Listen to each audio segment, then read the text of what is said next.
dari kantor, terkadang datang dari mall, terkadang datang dari tempat kita berolahraga, dan terkadang fitnah ketika datang menghempaskan apa yang telah kita nikmati di dalam kebersamaan ketika kita bersama keluarga. Maka itulah yang menjadikan kita pada kesempatan ini kita harus paham apa setidaknya perkara yang harus kita mengerti dalam pernikahan, karena tidak ada senioritas dalam pernikahan. Yang menyampaikan jauh lebih membutuhkan materi ini. Yang baru menikah pun membutuhkan materi ini untuk membebaskan kita dari banyak blind spot di dalam pernikahan kita. Setidaknya para ulama menyampaikan banyak hal. Saya tidak menyampaikan semuanya, Mas Dias. Kelihatannya Mas Dias itu ingin sekali ngobrol dengan Mbak Sarah setelah ini. Saya hanya menyampaikan beberapa poin saja, yang paling besar, paling tengah, dan paling pinggir. Kalau saya sampaikan semuanya, mungkin 3 purnama kita tidak akan pulang dari sini. Saya akan sampaikan beberapa perkara. Satu, Mas Dias dan Mbak Sarah, jadikan pernikahan ini semata-mata karena Allah, jangan karena cinta. Cinta itu bisa berkurang dengan kekecewaan. Cinta itu bisa terluka dengan kesalahan. Dan cinta itu bisa menjadi salah dengan apa yang kita lewati. Banyak orang menganggap bahwasanya cinta itu menyelesaikan masalah dan bisa menyatukan kehidupan 2 orang yang berbeda. Salah. Cinta itu makhluk. Maka pastikan bahwasanya pernikahan ini betul-betul Mas Dias harus memahami betul. Menikahlah dengan Mbak Sarah semata-mata karena Allah. Kalau pernikahan ini betul-betul sudah kita sadari dari hati kita, saya menggandeng tangan Sarah setelah saya menghalalkannya, lalu saya mendapatkan ujangan dari bapak mertua saya tercinta Pak Satar, dan saya telah menghalalkan Sarah ini karena Allah, maka saya akan menyampaikan sebuah janji dari para ulama. Siapapun yang menikah karena Allah, ketika cintanya terluka, Allah yang menyembuhkan. Ketika cintanya menipis, Allah yang menebalkan. Ketika cintanya berkurang, Allah yang menambahkan.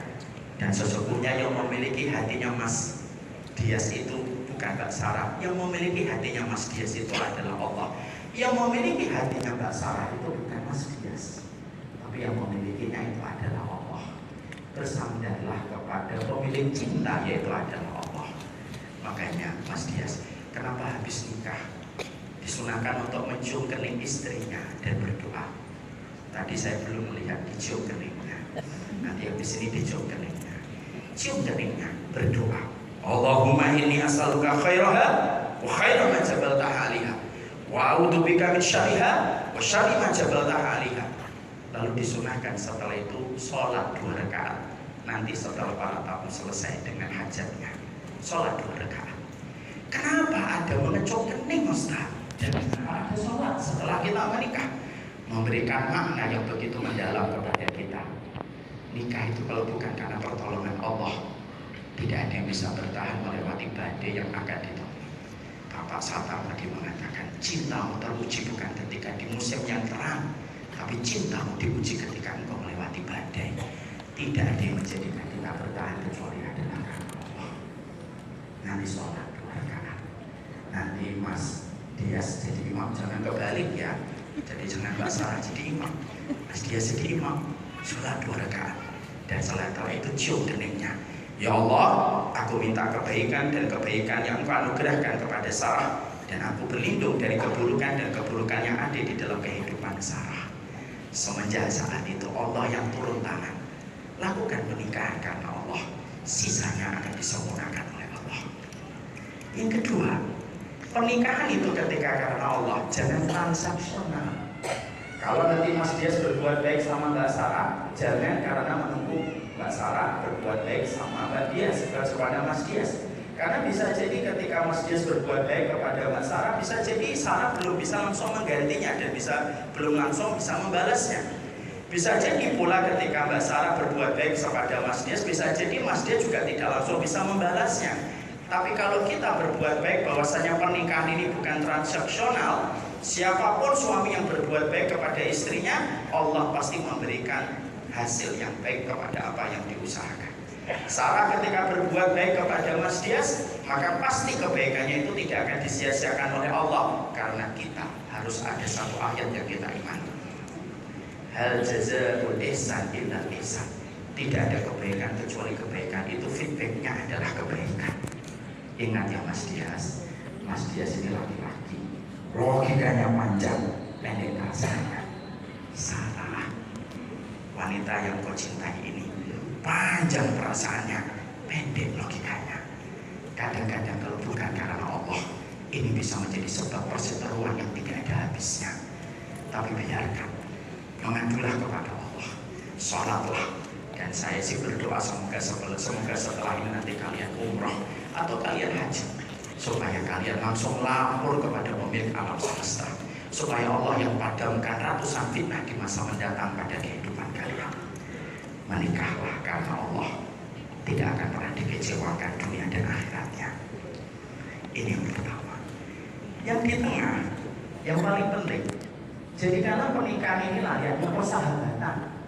Kalau bahasa anak senja hari ini, jadikanlah Sarah itu rumah bagi dia, dan jadikanlah dia itu rumah bagi Sarah.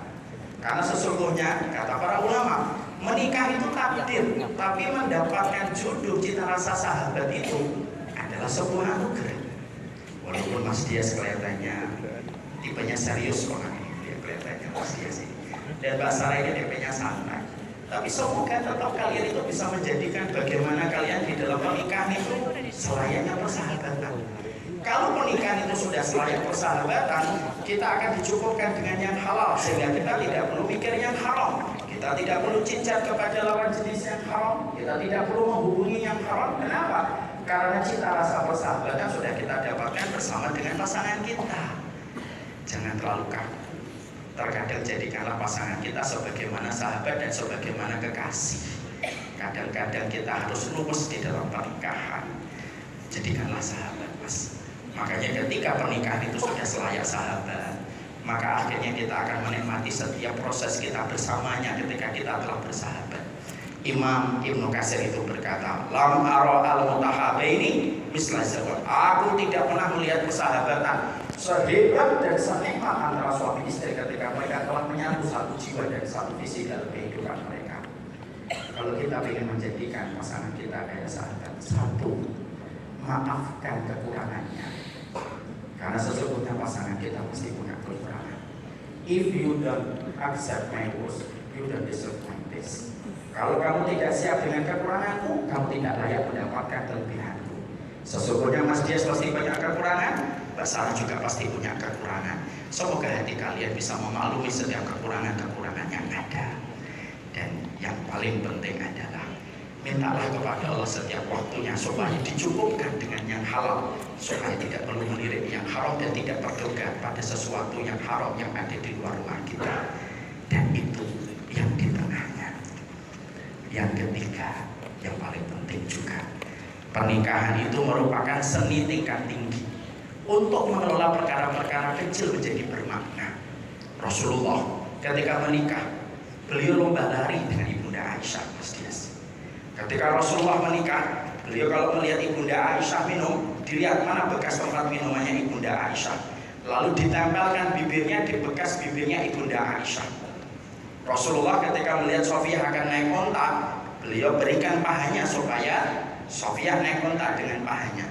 Apa yang Allah perlihatkan dari kehidupan Rasulullah ketika melewati pernikahan semacam itu? Rasulullah memberikan arti kepada kita. Pernikahan itu bukan hanya semata-mata urusan kita sholat semata, tapi kadang-kadang pernikahan itu seni tingkat tinggi untuk mengelola perkara kecil, karena terkadang perkara kecil itu bisa menjadi bermakna dan bisa mengawetkan kebersamaan.